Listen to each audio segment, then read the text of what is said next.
হাই everyone পুনৰ নতুন এটা ভিডিঅ' গৈ তোমালোকক স্বাগতম জনাইছোঁ মোৰ চেনেল গৈ চ' আজি মই তোমালোকক গণিতৰ অধ্যায় 2 যিটো আছে মানে চেপ্টাৰ 2 বহুপদ এইটো চেপ্টাৰ আজি মই তোমালোকক বুজাই দিম চ' চেপ্টাৰ 2ত আছে বহুপদ ইংলিছত কোৱা হয় পলিনমিয়ালছ তো এই চেপ্টাৰটো কি হয় এই চেপ্টাৰৰ মূল বিষয়বস্তু কি বেসিক বস্তুখিনি আগতে তোমালোকক মই বুজাই দিম তাৰপিছত এক্সাৰসাইজ যিটো 2.1 আছে এই 2.1 টো সমাধান কৰি দিম সো 2.1 টো তোমালোকে নিজেই পাৰিবা যেতিয়া তোমালোকে মই যিখিনি বেসিক বস্তু শিকাই দিম বুজাই দিম এইখিনি যদি ভালকৈ বুজা তেতিয়া তোমালোকে এইবিলাক নিজেই কৰিব পাৰিবা সো আগতে বেসিক বস্তুখিনি বুজি গোৱা তাৰপিছত এক্সাৰসাইজটো কৰি দিম তো চাওক ক্লাস 9 গণিত চেপ্টাৰ 2 বহুপদ ইংলিছত কোৱা হয় পলিনমিয়ালছ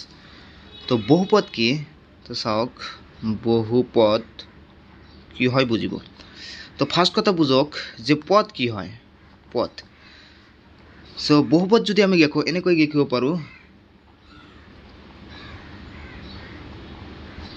সো এটু যেটো কি হয় এটা বহুপদ হয় তো বহুপদ ইয়াৰ লগত কি আছে বহু তাৰ পিছত আছে কি পদ তেনেহলে ফার্স্ট কথা বুঝক যে পদ কি হয়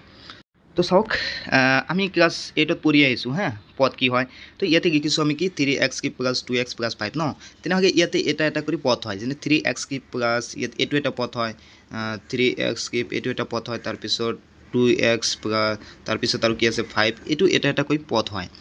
তো এবিলা কি হল পদ তো মনত ৰাখিব বহুপদ যদি কি থাকে এটাতকৈ বেছি পদ থাকে তো হেতুই হ'ব কি বহুপদ তো এতিয়া বুজিছে নে বহুপদ কাক কয় বহুপদ মানে কি হয় যদি এটাতকৈ বেছি পদ থাকে তো পদ কোনবিলা যেনেকৈ যিকোনো আমি যদি লিখো x + 2 তেনেহলে x এটা পদ আৰু 2 এটা পদ তো এটাতকৈ বেছি পদ হল না নাই তেনেহলে এটো হ'ব কি বহুপদ বুজিছে সো এতিয়া চাওক আমি এটো চলক আৰু সহগটো বুজিম সাপোজ এনেকৈ যদি আমি লিখো 2x² তেনেকৈ চাব এই যে ইংরেজি অ্যালফাবেট যদি ABCD আরম্ভ করি XYZ এই গোটেইকেইটা বস্তু যদি কি কোনো এটা নাম্বাৰৰ লগত থাকে তেনেহলে এইটো ABCD বা XYZ এটুক আমি কি বুলি কম চলক বুলি কম আৰু ইয়াৰ লগত যেটো সন্মুখত থাকিব ইয়াৰ সন্মুখত মানে চলকৰ সন্মুখত যেটো সংখ্যা থাকিব হেতু হ'ব কি সহগ তো এইখিনি কথা আগতে বুজিব তো কি কৈছে মই চলক কোনটো হয় হক কোনটো হয় সো ইংরেজি অ্যালফাবেট XYZ এই গোটেইকেইটা বস্তু গোটেইকেইটাৰ যিকোনো এটা বস্তু থাকে হেতুই হল চলক আৰু এই চলকৰ সন্মুখত যেটো থাকিব হেতু কি হ'ব সহগ যদি আমি এনেকৈ লিখো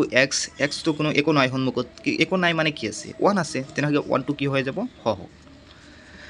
সো ইয়াতে কি বুজিব আমি চলক বুজিছো হক বুজিছো আৰু এটা বুজিব যেটো পাৱাৰ থাকে ন x ৰ বা চলকৰ পাৱাৰটো কিমান আছে 2 তেনেহলে এটো হৈ যাব কি মাত্ৰা তো এইকেইটা বস্তু আমাৰ জানিব লাগে যে কি চলক সহগ আৰু মাত্ৰা বুজিছানে যদি আমি এনেকৈ লিখো 3x কি প্লাস 4x প্লাস 5 যদি এনেকৈ লিখো তেনেহলে ইয়াৰ মাত্ৰা কিমান হ'ব মাত্ৰা কিমান আছে হাইয়েস্ট মাত্ৰা কিমান আছে 3 তেনেহলে এই বহুপদৰ মাত্ৰা কিমান হৈ যাব 3 হৈ যাব এতিয়া তোমালোকক মই বহুপদক মানে কেনেকৈ ডিভাইড কৰিব পাৰি বা কেনেকৈ ভাগ কৰিব পাৰি এই বিষয় মই ডিটেইলছ ভাবে তোমালোকক বুজাই দি আছো কৈ আছো সো চাওক মই লিখি দিছো সো পদের ওপৰত ভিত্তি কৰি বহুপদৰ প্ৰকাৰ সো পদেৰ ওপৰত ভিত্তি কৰি বহুপদক কেনেকৈ ভাগ কৰিব পাৰো যেনে এক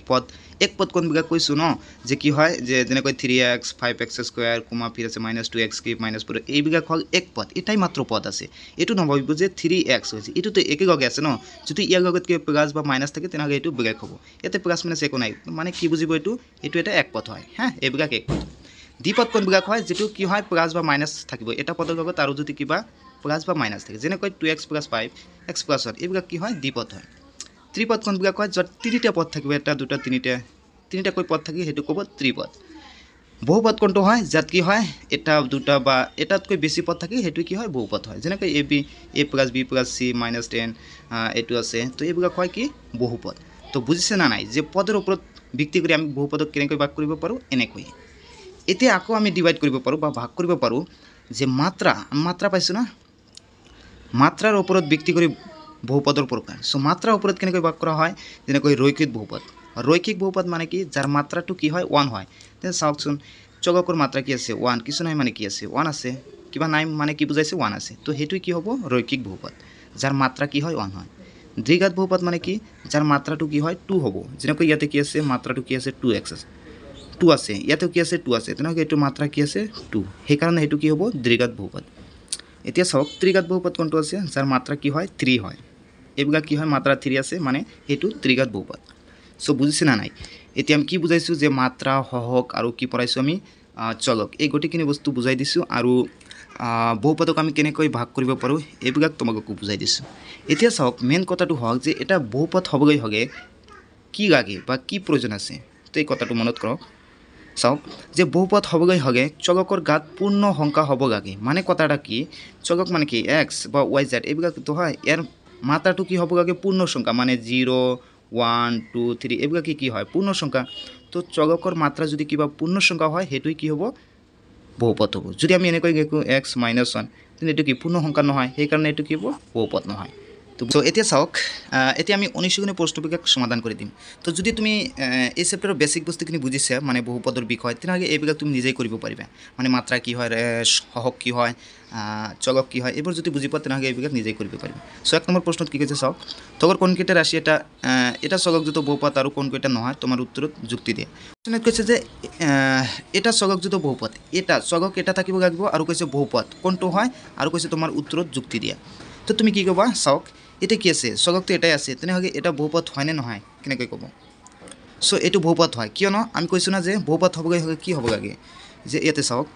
বহুপদ হ'বলৈ হ'লে চলকৰ গাত কি পূৰ্ণ সংখ্যা হ'ব লাগে, বাছ সেইটোৱে কথা। ইয়াতে কি আছে মাত্ৰাটো কি আছে, মাত্ৰাটো মানে গাতটো কি আছে 2 আছে, তেনেহ'লে এইটোতো কি হয় পূৰ্ণ সংখ্যা হয়, সেইকাৰণে এইটো কি হয় বহুপদ হয়। চ' এনেকৈ লিখিব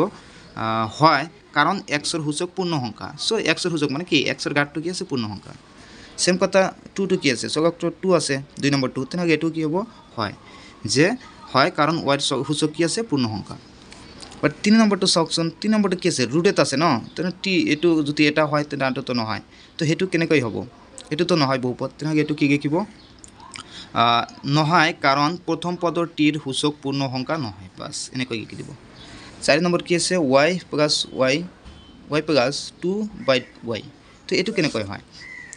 যদি তুমি এইটো y আছে এইটোতো হয় হা, কিন্তু এইটো কি আছে তলত আছে ন, ওপৰত গ'লে কি হ'ব -1 হ'ব। তো সেইকাৰণে কি -1টো ই নহয় বহুপদ নহয়, সৰি -1টো কি নহয়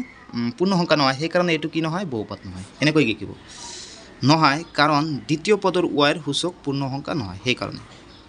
5 নম্বৰটো চোৱাচোন, এইটোতো একেবাৰেই নহয় কাৰণ ইয়াতে চলক কেইটা আছে, এটা দুটা তিনিটা আছে, সেইকাৰণে এইটো নহয়, এইটোৱে লিখিছোঁ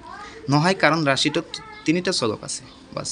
এতিয়া কুৱেশ্যন নম্বৰ 2 কৈছে তগৰ প্ৰতিটোৰে x² হওক শিকা, হওক অলপ আগত পঢ়াইছোঁ হওক কি হয়, যে কি কোনো চলকৰ সন্মুখত যি থাকে সেইটো কি হয় তাৰ হওক। তো আমাক কি কৈ চাইছে ইয়াতে x² হওক, ইয়াতে চাওচোন x² হওক কিমান আছে, কিছু নাই নেকি সন্মুখত নাই মানে কি 1 আছে, তেনেহ'লে এইটো কি হ'ব 1। ইয়াতে কি আছে x² সন্মুখত কিছু নাই মানে কি 1 আছে, বাট ইয়াতে মাইনাছ আছে, তেনেহ'লে কি হ'ব ইয়াতে হ'ব এনচাৰ -1। চ' এইবিলাক কি হয় ইয়াতে কিমান আছে 5/2 আছে সন্মুখতে, এইটো হ'ব। ইয়াতে কি আছে x² নাই, তেনেহ'লে এইটোৰ হওক কি হ'ব, এইটো কি হ'ব 0 হ'ব, নাই যিহেতু x² নাই, এইটোতো আমি বাহিৰ কৰিব নোৱাৰোঁ। তো এইটো আমি কৰি সমাধান কৰি তাৰপিছত আমি ক'ব পাৰিম, ডাইৰেক্টলি আমি ক'ব নোৱাৰোঁ। তো ইয়াতে চাওক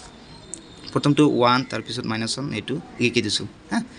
4 নম্বৰটো কি 5 নম্বৰটো কি কৰিব, এইটোৰ লগত এই গোটেইকেইটা পূৰণ কৰিব, প্ৰথমে 2x দি গোটেইকেইটা কৰিব, আকৌ -3 দি গোটেইকেইটা কৰিব, কৰিকে সমাধান কৰিকে কি আহে 2x³ -9x² প্লাছ 11x -3। তো ইয়াতে চাইছে কি আমাৰ চাইছে যে কুৱেশ্যনত x² হওক, তেনেহ'লে x² হওক কিমান আছে -9,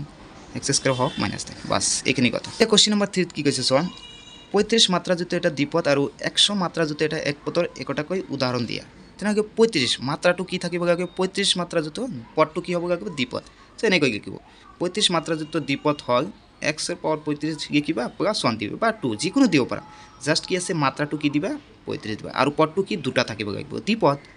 আৰু 100 মাত্ৰাযুক্ত এক পদ কি হ'ব, যিকোনো লিখিব পাৰা x⁻100 বা a⁻100 এনেকৈ লিখিব পাৰা। কুৱেশ্যন নম্বৰ 4 কি কৈছে চোৱা, তগৰ বহুপদৰ মাত্ৰা লিখা। চ' কুৱেশ্যনৰ মাত্ৰা কেনেকৈ লিখা হয়, এটা বহুপদৰ য'ত হায়েষ্ট পাৱাৰ থাকে, য'ত কি থাকে হায়েষ্ট পাৱাৰ থাকে, সেইটোৱে তাৰ কি হয় মাত্ৰা হয়। যেনেকৈ এইটো চোৱা, এইটোৰ হায়েষ্ট পাৱাৰ কিমান আছে, ইয়াতে 2 ইয়াতে 3 ইয়াতে 1, তেনেকৈ হায়েষ্ট পাৱাৰ 3 মানে ইয়াৰ মাত্ৰা কি হ'ব 3। ইয়াতে হায়েষ্ট পাৱাৰ কিমান আছে 2, ইয়াৰ মাত্ৰা 2। ইয়াতে কি আছে চলকৰ মাত্ৰা কিছু নাই মানে 1 আছে, তেনেকৈ এইটো 1। আৰু ইয়াতে চোৱা চলক নাই, অকল কি আছে ধ্ৰুৱক, মানে যিকোনো এটা নাম্বাৰ যদি থাকে বহুপদৰ সেইটো কোৱা হয় ধ্ৰুৱক, আৰু এই ধ্ৰুৱকৰ মাত্ৰা কি হয় সবসময় 0 হয়। ইয়াতে চাওঁ প্ৰথমটো কি হয় 3, তাৰপিছত 2, তাৰপিছত 1, তাৰপিছতটো কি হ'ব 0।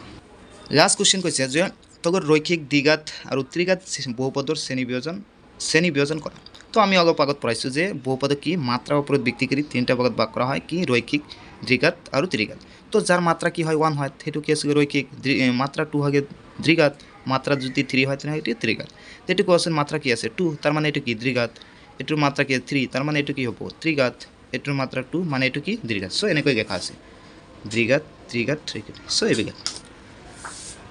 সো কেনেকুৱা লাগিল আজিৰ ভিডিওটো বুজিছে না নাই কমেন্ট কৰি জনাই দিব সো যদি ভাল লাগে তেনেহলে ভিডিওটোত এটা লাইক কমেন্ট কৰিব আৰু যদি মোৰ চেনেলত নতুন হয় চেনেলটো সাবস্ক্ৰাইব কৰিব থ্যাংক ইউ